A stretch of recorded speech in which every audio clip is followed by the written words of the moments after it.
Educação à distância, mudando realidades.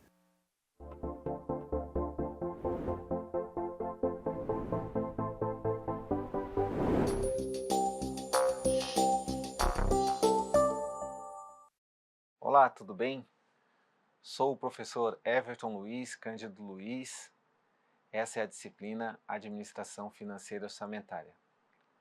Vou iniciar pela minha audiodescrição. Sou homem, negro, meço 1,75 m, tenho olhos escuros. Estou utilizando um blazer azul, camisa preta, calça cinza e um sapato marrom. Estamos no estúdio de gravação do IFRO, no campus Porto Velho, Zona Norte. Atrás, de mim, tem uma parede branca com pontos interligados na cor cinza. Ao meu lado esquerdo, uma parede branca, escrito EAD, mudando realidades. Na aula 2, vamos entrar então no nosso assunto propriamente dito, o orçamento público. E vamos falar um pouquinho da história do orçamento público, sua evolução, tá? Então esse é o nosso objetivo.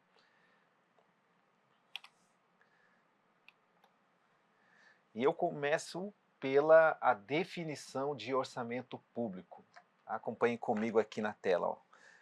O orçamento, eu vou trazer até o que está na lei, que serve muito bem para nós definirmos o que é o orçamento público. Ele estima a receita e fixa a despesa da União, tá, no exercício financeiro de 2025. Tá? Então, a nossa lei orçamentária de 2025, a Lei 15.121, de 10 de abril de 2025. Tá? Então, gente, uma coisa assim, que talvez alguém achou estranha essa linguagem, receita. Então, assim, deixar bem claro que não é aquela receita de bolo, tá? A receita é a arrecadação que o Estado faz, ao cobrar de nós, os cidadãos, os nossos impostos, tá? De cobrar lá dos empresários, os impostos a cada produto comercializado, tá? E as despesas são gasto, por exemplo, o governo está gastando aqui, fixou com certeza essa aula, a previsão dela, estava prevista para acontecer e prevista dentro do orçamento público, porque nenhum gasto que acontece dentro das instituições públicas pode acontecer se não estiver dentro da lei do orçamento público. Mas chegamos a isso hoje, mas da onde que vem, onde que começa, tá?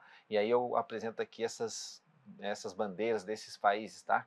Porque eles têm grande influência, tá, no estudo e na modernização do orçamento público.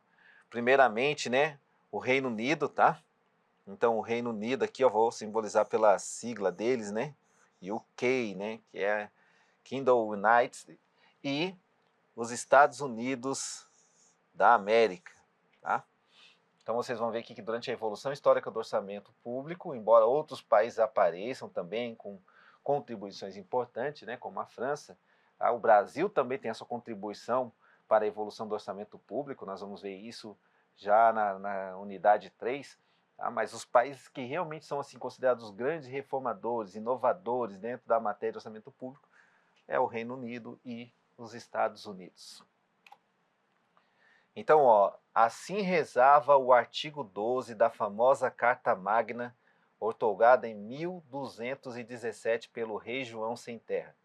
Nenhum tributo ou auxílio será instituído no reino, senão pelo seu conselho comum. Quem era o conselho comum aqui, já para a gente não avançar sem ficar com esse nome? Eram os nobres, pessoal, tá?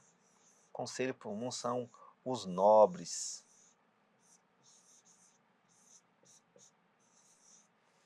Então os nobres teriam que autorizar o rei a fazer os gastos, a cobrar impostos. Por que eles têm que... Por que os nobres tinham que autorizar o rei a fazer cobrança de impostos? Quem é que era o dono dos negócios? Quem era o dono das terras, das propriedades que teriam que pagar o imposto? Eles mesmos. Então eles estavam também, cuidando dos seus interesses, tá? Voltamos aqui então à leitura do artigo, Exceto com o fim de resgatar a pessoa do rei, caso o rei fosse sequestrado, fazer seu primogênito cavaleiro e casar a sua filha mais velha uma vez. e os auxílios para esse fim serão razoáveis em seu montante. Então, ainda assim, não deveria haver exagero, né? Continuando, ainda falando um pouquinho sobre a história, né? Nós vamos ter aqui um fato marcante, tá? Na história do orçamento público. Olha só como começa, então, nos primórdios do orçamento público, a história que a gente vai contar agora para vocês. Então, o rei Carlos I, né? Ele vinha sendo acusado pelo Conselho Comum de estar sendo muito excessivo nas cobranças de impostos, né? E fazendo a cobrança de impostos sem o consentimento do Conselho Comum. Porque vocês sabem ali que nós estávamos vivendo um período aqui de absolutismo, né? Então o Estado sou eu, né? Então o Estado ele faria o que ele queria, mas não estava bem assim já, né? Eles então entram em divergência, acontece uma guerra civil, tá? O rei é acusado de traição, ele é julgado, condenado e ele é decapitado, tá? Não sei se essa imagem aqui nos ajuda, então mostra aqui, ó, a execução do rei Carlos I da Inglaterra, né? E essa foto aqui, depois eu queria que vocês tivessem uma atenção, nós temos aqui uma senhora desmaiando, né? Mas o que me chama a atenção na plateia são as roupas, né? Vocês veem que quem está assistindo toda essa cena são os nobres, tá? Então a nobreza estava presente, não estava aqui pessoas mal vestidas, tá? São aquelas pessoas que estavam sendo diretamente afetadas o comportamento inapropriado do rei em questão da cobrança de impostos. Então, gente, quem acha que imposto não é coisa séria, né? Já teve até rei que perdeu a cabeça por causa disso, tá? Então, a Inglaterra, como eu disse, né, foi uma desses países que lança os instrumentos, né, modernizadores do orçamento público, e um desses instrumentos é a lei do Fundo Consolidado. Essa lei, né, previa o quê? Que, como um certo nível de despesas e receita acontece todo ano, tá? Não precisava ficar julgando, então essas leis elas poderiam se repetir automaticamente, né, no orçamento do ano seguinte, sem passar por uma aprovação, um julgamento lá do Conselho Comum, né? Todavia, se não tivesse aumento. Mas também na prática, né, lendo ali toda a narrativa, os aumentos aconteciam e era aprovado e também não tinha um julgamento, né? Então, na prática, acabava que havia o aumento desses itens do orçamento, receitas e despesas, e mesmo assim não era passado pelo julgamento, tá? Só em 1822, tá, que o ministro, né, o chanceler do erário, é como se fosse um ministro, né, do Tesouro, apresentou ao parlamento, né, quem seriam os parlamentos, né, seriam lá os nobres, né, os nossos deputados e senadores, uma exposição que fixava a receita e a despesa de cada exercício. Gente, olha bem, eu sublinhei para vocês, fixava a receita e a despesa. Exatamente, né, ali a ementa da nossa lei orçamentária de 2025. Então isso começou lá em 2022, esse ato, né, de fixar receitas e estimar receitas e fixar despesas para um determinado período, né, para um determinado exercício, tá? Então, ó, começou na Inglaterra esse ato e transformar isso numa lei, né, tá? Então, a Inglaterra é que primeiramente elaborou isso e as outras nações foram então copiando, né, ou seguindo, tá? Inspirando-se nesses procedimentos adotados por eles. Vamos lá, passar agora um pouquinho mais rápido aqui. No decorrer de todo o século XIX, né, ou seja, então, anos ali de 1800, o orçamento público inglês foi sendo aperfeiçoado e valorizado como instrumento básico da política econômica e financeira do Estado. Tá? Então, essa era a grande nação de referência para as outras, né? Mas a França também já era uma nação moderna, né? E ela também tinha o seu sistema orçamentário e na sua fase inicial ajudou a consolidar algumas regras, hoje aceitas como básica na concepção doutrinária do orçamento, que né, os princípios orçamentários, que nós vamos estudar daqui a pouquinho, tá? Mas vou falar aqui rapidamente o que isso aqui na França. A anualidade do orçamento, a votação do orçamento antes do início do exercício, o orçamento deve conter todas as previsões financeiras para o exercício, né? O princípio da universalidade e a não vinculação de itens da receita a despesas específicas, né? Princípio da não afetação das receitas, tá? Depois eu já vou passar mas para mostrar para vocês que há muito tempo isso foi já, né, trazido pela França, tá? Essa inovação, como uma inovação a elaboração do orçamento público. Mas, gente, falamos da Inglaterra e da França, mas o grande reformador, a grande nação criativa em matéria de orçamento público é os Estados Unidos, e vocês vão acompanhar isso a partir de agora. Alguns autores consideram que a Revolução pela Independência norte-americana decorreu da contrariedade dos colonos em face dos tributos cobrados pelo governo inglês. Então, mais uma vez, né, o orçamento sendo a raiz de uma revolução, né, de uma independência no país. Tá? E aí eu quero destacar uma coisa que muito importante que aconteceu nos Estados Unidos e que também aconteceu no Brasil, depois eu vou retornar a isso, é que no início ali, eles se constituindo como nação, esse poder representante das pessoas, né, e o poder do governo, representante do país, né, o governante, eles estavam muito próximos. Tá? E os representantes do povo tinham ascendência, ou eles tinham privilégios na matéria orçamentária, na definição das matérias orçamentárias do Poder Executivo. Tá? Isso é importante, grave isso, que daqui a pouquinho eu vou fazer uma observação sobre isso. Tá? Então, aí começou nos Estados Unidos a Comissão de Meios e Recursos. Como eu disse, como a prerrogativa de legislar sobre a matéria orçamentária cabia ao Poder Legislativo, né? Então, de 1802 a 1865, esse foi, né, o órgão central de planejamento, tá? Vou colocar aqui, ó, de 1802 a 1865. Então, esse foi o órgão central. Mas, gente, uma das coisas que vocês precisam entender, o orçamento é um bolo que todo mundo quer meter a mão, tá? Então, esse órgão central, na sequência, foi dividido em 16 comissões. Essa daqui, uma única comissão, foi dividida em 16 comissões. Então, o que começaram a acontecer? Os desvios, o mau uso, tá? Que levou, então, o nosso presidente, né, em 1910, a criar uma outra comissão, a Comissão de Economia e Eficiência. Tá? Essa comissão, ela tinha, né, como principal atividade, né, ela estudou o orçamento, a matéria do governo durante 2 anos, e as conclusões principais do seu trabalho foi que tanto o Poder Legislativo como o Poder Executivo deveriam cooperar na matéria, né? Então, lembra que eu falei, né? Até então, ali nos Estados Unidos, era o Poder Legislativo quem dava as cartas em matéria de orçamento.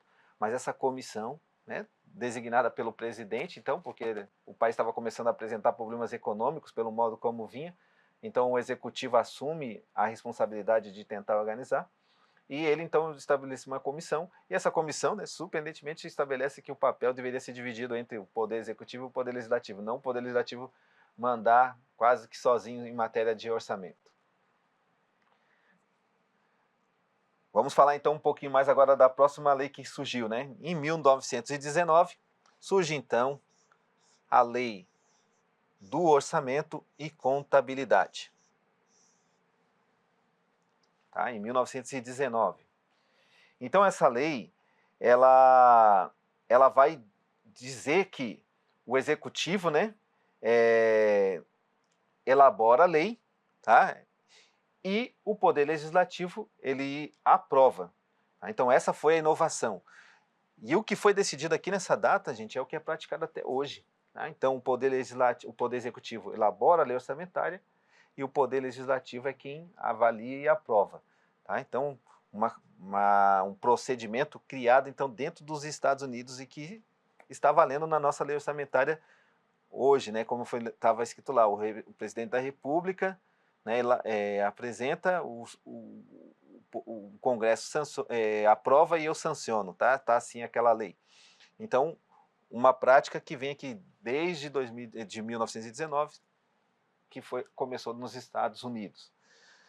Seguindo adiante, nós vamos ter o Departamento de Agricultura e de Administração, que no ano, deixa eu aqui pegar a minha colinha aqui, que no ano de 1930, né, que tá, inclusive nem precisava que está aqui, no 1930, ele elaborou um orçamento, né, para sua agência que previa, né, a classificação em projetos e programas.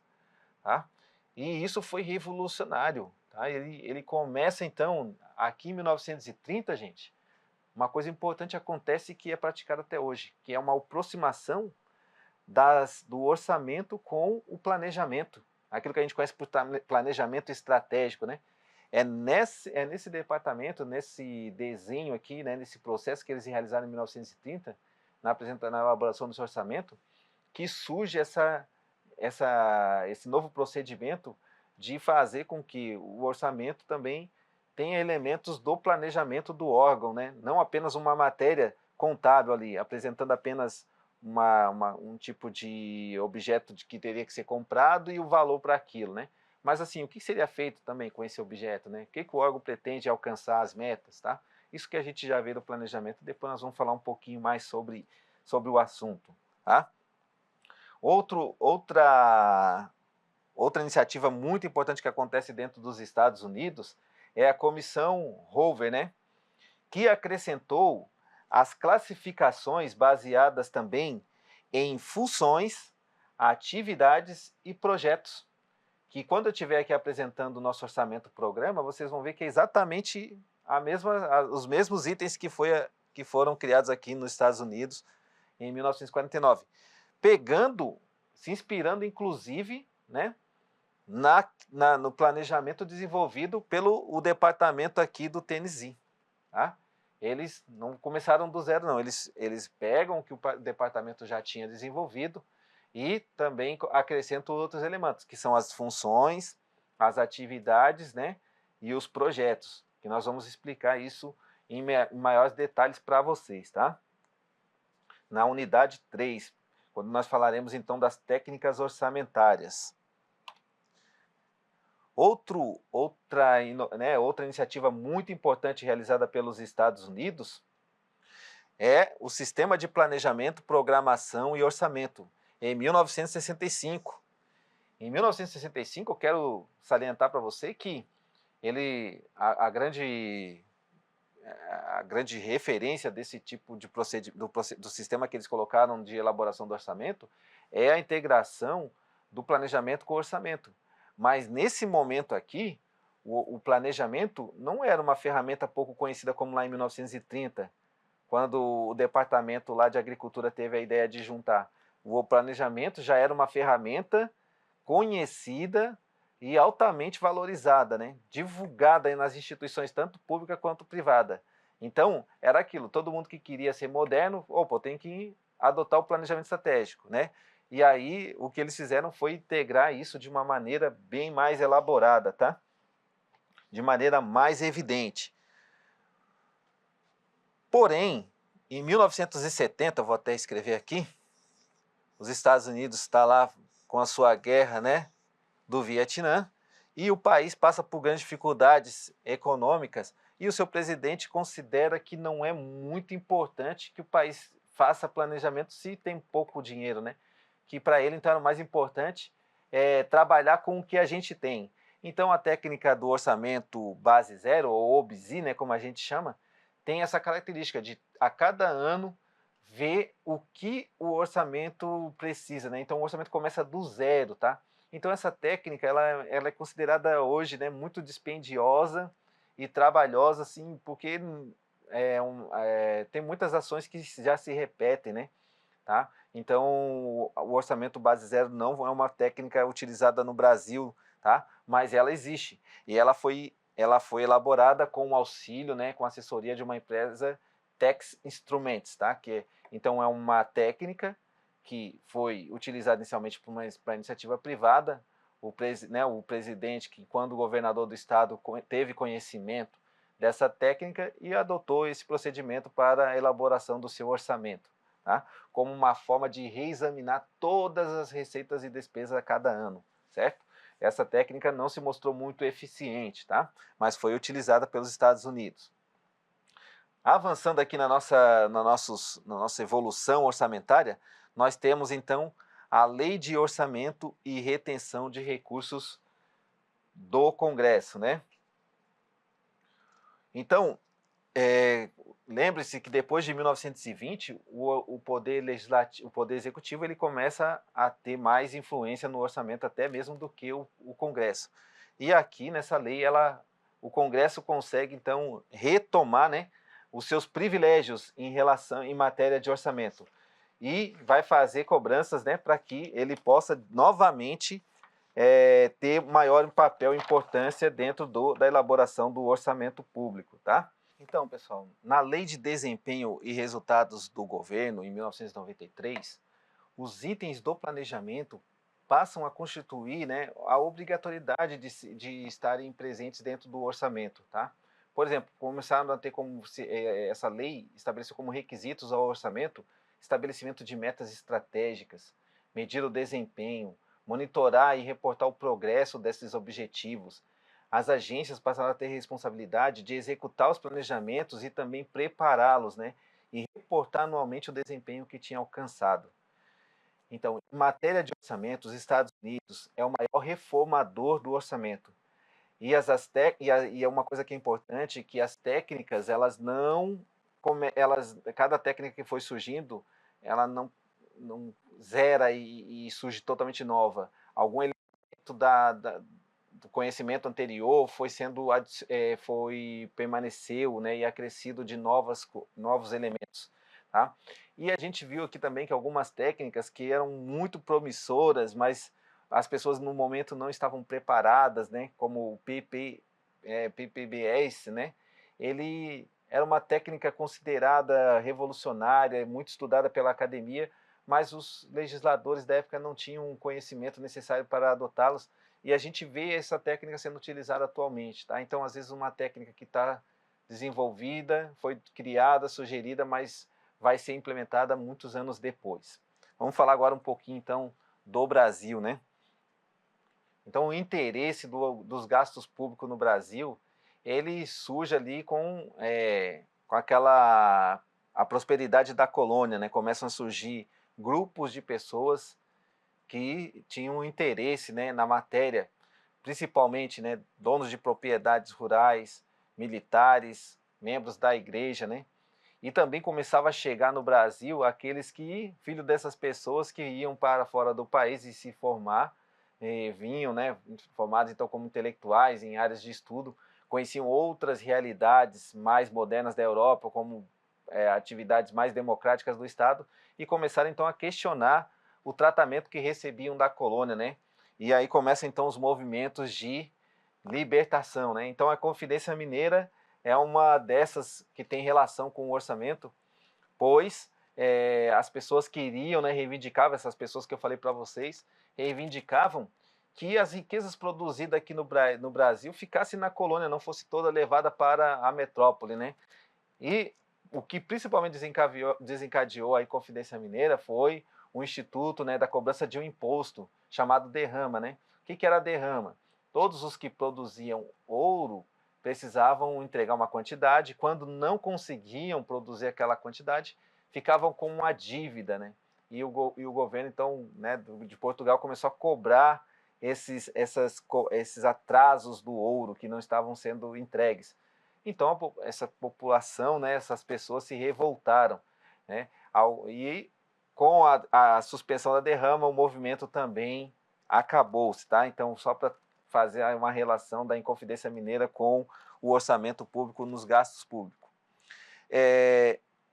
Outro fato importante para o desenvolvimento do orçamento público no Brasil é a vinda da coroa portuguesa. Primeiro porque nós temos a abertura dos portos, então o Brasil começa a ter uma taxa, né, de imposto, que é a taxa aduaneira de cada porto cada navio que atracava no porto e tinha que pagar um imposto. Tá? Ao mesmo tempo, instrumentos públicos, né, de finanças foram adotados, tá? Como o regime de contabilidade. E a gente tinha aquela reivindicação que as pessoas tinham, né? As lideranças que começavam a surgir no nosso país. Muito da riqueza gerada no país ficaram aqui mesmo, né? Começaram a ser aplicada na própria colônia, tá? Mas veio então a nossa, né, independência ali, E nós, então, temos a nossa primeira Constituição. Uma tradição que nós temos, pessoal, é as nossas constituições, né, todas as 7, conter itens ligados ao orçamento público, tá? E na Constituição de 1824 não era diferente, tá? E então começa aí a tradição de regulamentar a responsabilidade, né, dentro e as competências dentro da Constituição em relação ao orçamento público. Então nós vamos falar então um pouquinho do que previa a Constituição de 1824. O ministro de Estado da Fazenda, havendo recebido dos outros ministros os orçamentos relativos às despesas, tá? Se eu não enfatizei ainda, são os gastos que o governo vai realizar das suas repartições, apresentará na Câmara dos Deputados anualmente, logo que essa estiver reunida, um balanço geral da receita e da despesa do Tesouro Nacional do ano antecedente e, igualmente, do orçamento geral de todas as despesas públicas do ano futuro e da importância de todas as contribuições e rendas públicas. Resumindo esse texto, né, então, o que está dizendo aqui é que teria que ser consolidado todos os gastos e receitas do ano anterior e do próximo ano, tá? E apresentado na Câmara dos Deputados. Então, o que esse texto está falando é que a competência para a elaboração do orçamento público era do Poder Executivo, tá? E a Assembleia Geral, ela iria então aprovar essa lei, ou seja, um procedimento que também continua sendo adotado até hoje, tá? A Câmara dos Deputados também tinha a competência de legislar sobre leis, tá? Então os deputados poderiam então legislar sobre leis orçamentárias, gastos, né, imposição de impostos e também de despesas. Eu também queria falar um pouquinho aqui sobre a questão das províncias, né? Então, hoje nós temos os municípios e os estados, mas na época nós tínhamos a província. Então, eles são unidades, né, do país, mas quando província, significa que ele tem pouquíssima ou nenhuma autonomia, tá? Já quando a gente vai falar dos estados e municípios, vocês vão ver que ele tem autonomia para criar leis, para criar seu próprio orçamento, tá? Mas não, as províncias tinham que cumprir, né, trazer informações solicitadas pelo órgão central, tá? Então era como se fosse um país era mais centralizado e hoje é um pouco mais descentralizado, tá? Então nas províncias nós temos um país mais centralizado, enquanto que nos estados e municípios a gente tem um país descentralizado. Só para que, de repente, quem não conhece esse termo possa se familiarizar. Então, na Constituição de 1891, também o orçamento vai trazer as competências. Se em 1824 a competência, o domínio sobre a matéria orçamentária estava sob o Poder Executivo, em 1891 isso estava no Poder Legislativo, tá? Então era o Poder Legislativo responsável pela elaboração da lei orçamentária. Só que, na prática, o nosso Legislativo fazia isso com a ajuda do Ministério, né? Ou seja, com um braço do Poder Executivo, tá? Então, de certa forma, o Executivo também esteve presente na elaboração. E ao Executivo cabia o quê? A execução da lei orçamentária.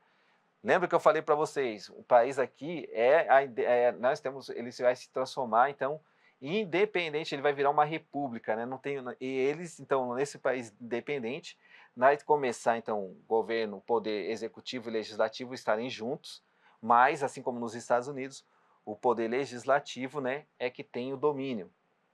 Com a maturidade, né, as coisas parece que caminhando para a sua naturalidade, que é a execução pelo Poder Executivo e a aprovação e votação, julgamento e acompanhamento pelo Poder Legislativo. Tá? Então, em 1934, Estado Novo, né, Vargas assim pronunciava: é época das assembleias especializadas, dos conselhos técnicos integrados à administração. O Estado puramente político, no seu antigo termo, podemos considerá-lo atualmente uma entidade amorfa, que aos poucos vai perdendo o valor e a significação. Então, o Vargas vai propor, né, a modernização do Estado, tá, como um promotor de ajuste das contas públicas, né, que é o nosso interesse. Ele vai, então, atribuir as competências pela elaboração do orçamento ao Poder Executivo. E ao Poder Legislativo, então, o poder de julgar e aprovar a lei orçamentária. Tá? Em 1937, o que acontece no país é que crises políticas surgem, né, e nós vamos então passar por um regime mais autoritário da era Vargas. Né? E o que vai acontecer então? O Poder Executivo continua sendo o responsável pela elaboração, e não somente pela elaboração, mas também pela aprovação. O Poder Legislativo simplesmente não faz nada em relação à matéria orçamentária. Né? Ele simplesmente não foi nem criado, não foi nem constituído. Então, o Poder Executivo elaborava e decretava o orçamento. Tá?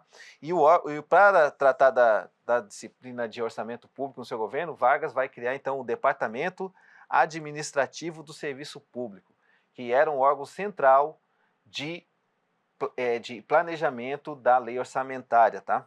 E os municípios eles vão perder a sua autonomia, estados e municípios vão perder a sua autonomia, porque o Vargas vai estabelecer lá os interventores, né? Quem seriam os prefeitos e os governadores de cada estado, de modo a centralizar mais as ações. Não virou uma província, mas a autonomia foi perdida. Né?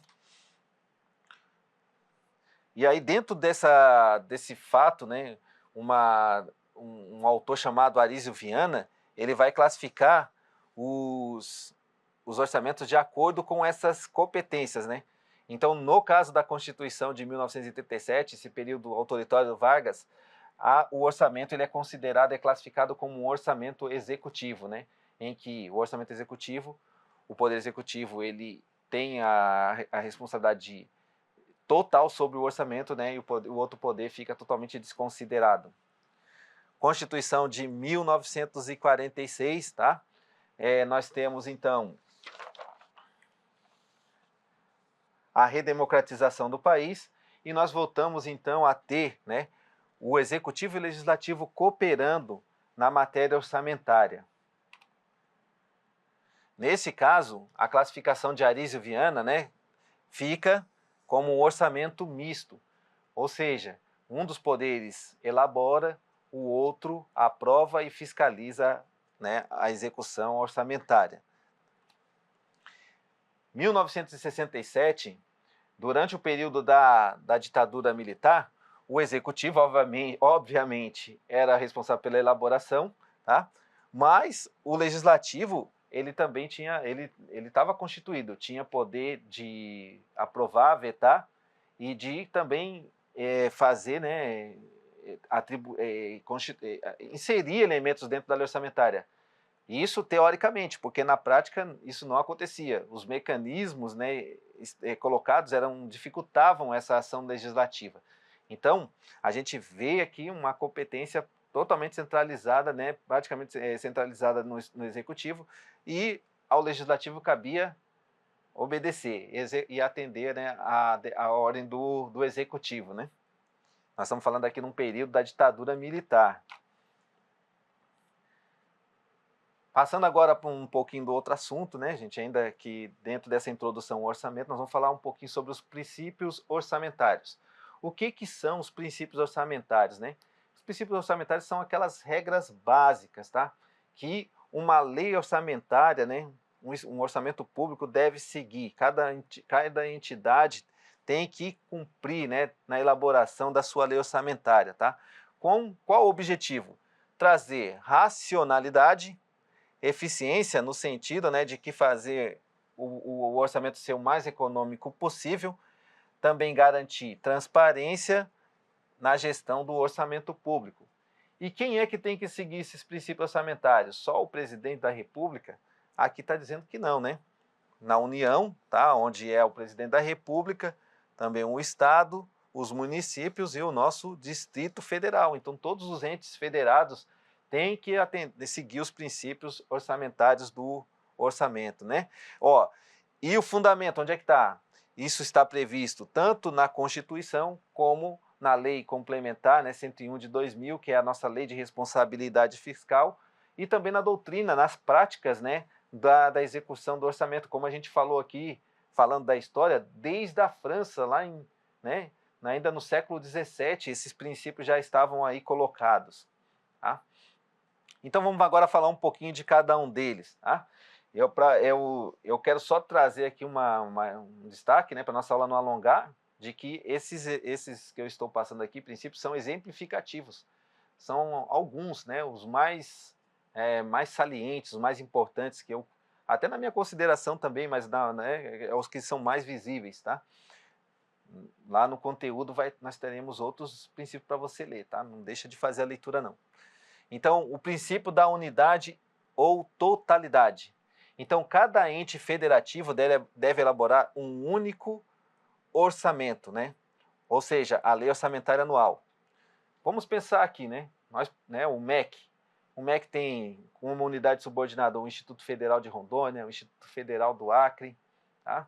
Todos eles elaboram a sua lei orçamentária, mas o MEC é que vai consolidar para que isso também seja consolidado com os outros ministérios e apareça num único orçamento, que é o orçamento, a lei orçamentária anual, né, da União, tá? Embora nós tenhamos também, né, como nós pertencemos então ao Ministério da Educação, todos esses órgãos apresentam seus planos que serão consolidados para apresentar. Então, assim, todos os orçamentos das unidades aparecem numa única lei orçamentária anual. E ali tem que constar todas as receitas, todos os ganhos e todas as despesas. Por exemplo, no IFRA, o IFRA também faz receita, tá? A gente não apenas pega o dinheiro do governo e tem gastos, né? Por exemplo, lá, vou dar um exemplo aqui de Colorado do Oeste, né? Então, nós aplicamos recursos lá no salário dos professores, na compra de itens para a alimentação dos animais que nós temos lá, mas de tempos em tempos o IFRA promove leilões, né? E esse dinheiro, ele entra no Tesouro Nacional, tá? Então o IFRA, quando vai prever que vai fazer essas vendas, ele então coloca isso na lei orçamentária, tá? Então por isso que também o IFRA também tem receitas, tá? Só para falar aqui tem a base legal. Vamos falar então de outro princípio, que é o princípio da universalidade. A LOA deve conter todas as receitas e despesas de todos os poderes, órgãos, entidades e fundos públicos. Então, tem que todas as receitas e despesas constarem lá, nenhuma pode ficar de fora, tá? Esse negócio de ficar a receita sem mensurar no orçamento é o que a gente chama de caixa 2, não pode, tá? Por causa desse princípio aqui da universalidade. Então, tá? Nós vamos ter, depois vai considerar aqui o princípio do caixa único, tá? Mas nós temos que toda lei, todas as receitas e despesas constar dentro da única lei orçamentária. Esse é o princípio da universalidade. O princípio da anualidade ou periodicidade. Então, quando a gente fala lá do nosso conceito, né, que aparece na própria lei, estima a receita e fixa a despesa do exercício financeiro de 2025. Ali no conceito, né, ali na ementa da lei, ele está trazendo o princípio da anualidade. Tá? O orçamento é válido para o exercício financeiro de 1º de janeiro a 31 de dezembro. Então, gente, no Brasil, e daqui a pouco eu vou mostrar que em outros momentos não é como é agora, nosso exercício, a nossa periodicidade da lei orçamentária coincide com o ano civil, tá? Então, novas receitas e despesas devem ser previstas anualmente. O princípio da exclusividade, tá? Então, a lei orçamentária anual deve conter exclusivamente a previsão de receitas e a fixação de despesas, de gastos, tá? Não podemos colocar lá outras matérias que não se referem a isso, tá? Vamos imaginar acrescentar a lei da maioridade civil, não pode. A lei orçamentária tem que tratar apenas de receitas e despesas. A lei do orçamento bruto, né? O princípio do orçamento bruto. Receitas e despesas devem ser registradas pelo valor total, sem deduções. Deixa eu tentar explicar isso aqui um pouquinho, porque ele não é tão assim, tão conhecido de todos, né? O IFRO, quando a gente recebe lá uma dotação para pagar os salários dos servidores, vamos imaginar aqui 5 milhões, né? Ele vai também ao mesmo tempo gerar uma receita que é o imposto de renda desses salários, né? Vamos imaginar aqui 800 mil. Então o IFRO lá na sua lei orçamentária não vai colocar 4 milhões e 200 mil. Ele vai ter que colocar a receita de 5 milhões, e a despesa de 5 milhões e a receita de 800 mil. Tá? Porque o orçamento tem que ser, as receitas e as despesas têm que ser colocadas integralmente, não podem ser deduzidas. Caminhando para o final, gente, a nossa aula de hoje, né? Nós vamos então falar sobre a não vinculação da receita de impostos, tá? Essa é a regra geral. Então, assim, nenhum tributo pode ficar restrito a gastar com determinadas coisas, né? Determinados gastos. Mas existem previsões legais que excetuam essa regra geral, como, por exemplo, os gastos em saúde, educação, administração tributária e outras. Então, era isso, tá? Queria trazer para vocês a introdução. Nós tivemos aqui hoje a definição de orçamento público. Nós vimos como essa peça veio evoluindo, né, até os dias atuais. E nós tratamos, já começamos a entrar um pouquinho na sua elaboração e vimos então que a elaboração da lei orçamentária precisa seguir princípios orçamentários, né? Nós vimos aqui alguns de modo exemplificativo, tá? Então, vejo vocês logo, bons estudos.